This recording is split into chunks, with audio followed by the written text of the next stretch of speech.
this is Ivan from Deep the Flex, and welcome to another edition of our V-Vlog documenting the making of our new record.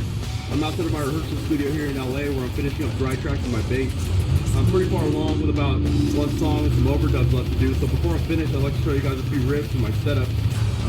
Come inside and I'll show you what I got going on.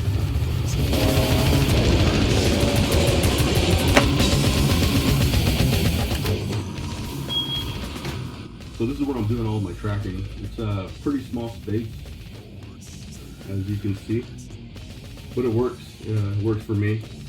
Not a whole lot of noise here during the day, which is usually when I'm here, except for maybe some rapping coming from over here. That can usually drown them out. I mentioned I was dry tracking my bass, and for those of you who aren't musicians, what this means is that I'm taking the signal directly from my bass and recording it into my recording interface and to Logic. And these tracks later get sent to the studio where we put them through an amp and mess with our tones that way. The reason I'm doing this, for one, is that I get as much time to do my tracks as I need or as I want, without having to worry about our budget or time constraints or any of that bullshit. During the making of the first couple records that I recorded on, which was the second Brainjaw album and the second Archaic album, it seemed like the guitars and the drums always took so long that by the time it was time to track the bass, I only had like 6 hours or something. And that always pissed me off with not having enough time to get my tracks done the way I wanted. So when I found out about dry tracking and reamping, I thought it was an awesome thing, and I went for it. And I've been doing it this way ever since. So this is the third album I've done this way. Another reason I like to dry track is that once the tracks are recorded and we're in the studio, I can fiddle with the tone as much as I want without having a bass in my hands. So that's pretty cool. Let me show you what I got going on as far as a setup here. So this is the bass I'm using for this record. It's a Spectre Forte 6 that I had custom built specifically for this record. It's got solid maple wings, EMG 45 DC pickups. It's got a dark glass tone capsule built in. Awesome looking fretboard. I can't pronounce the name of that. 7th one ever made, number 007. Spectre really hooked this up. Love this bass, sounds great. Out of the bass, I go directly over to the input of a dark glass B7K. I'm actually not, I don't have that on. I'm just using this as a DI to go directly into my into my interface. The output of the dark glass goes over to a Sans amp. Got a parallel output, so I'm using that to go down to my tuner. The regular output goes over to my old school Ampeg original SVT. I'm using this to monitor myself, so this tone is actually not getting recorded.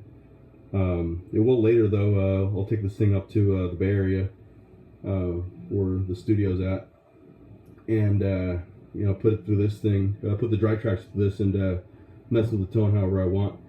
And I usually use both the dark glass and the Sans amp together. Gets a pretty gnarly tone. Strings I'm using is stainless steel Diodarios. Like the way how bright they sound. Besides that, I mean, that's pretty much it. I've got the Sapphire Pro 14 as their recording interface, and I'm using Logic. And so if you guys want to hear what dry tracks actually sound like, this is what it sounds like.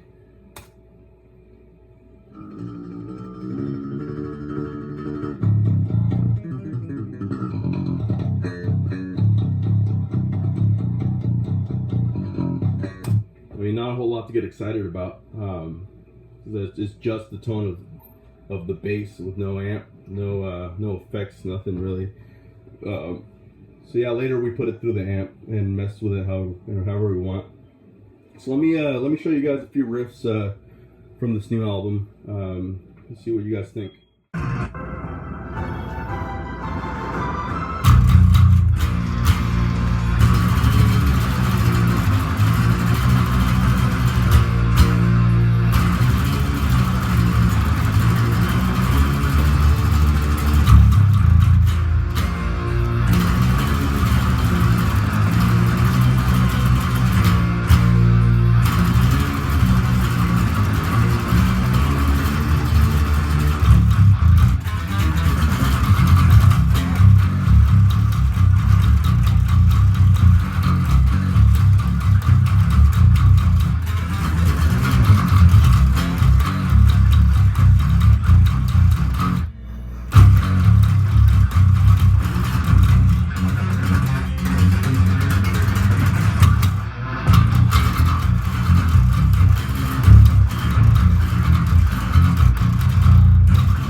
diminished bass tapping lick there that kind of plays off of the guitars.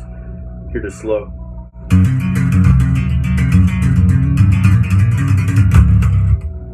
And here it is fast up to speed.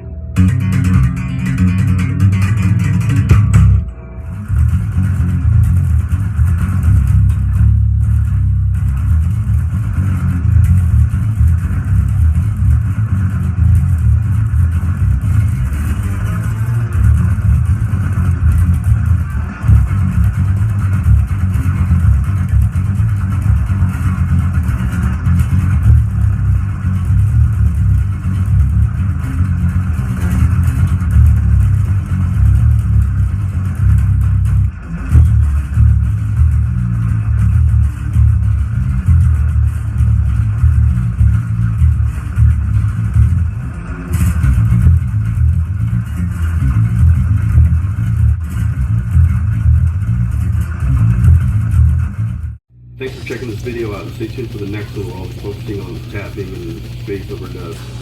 Until next time.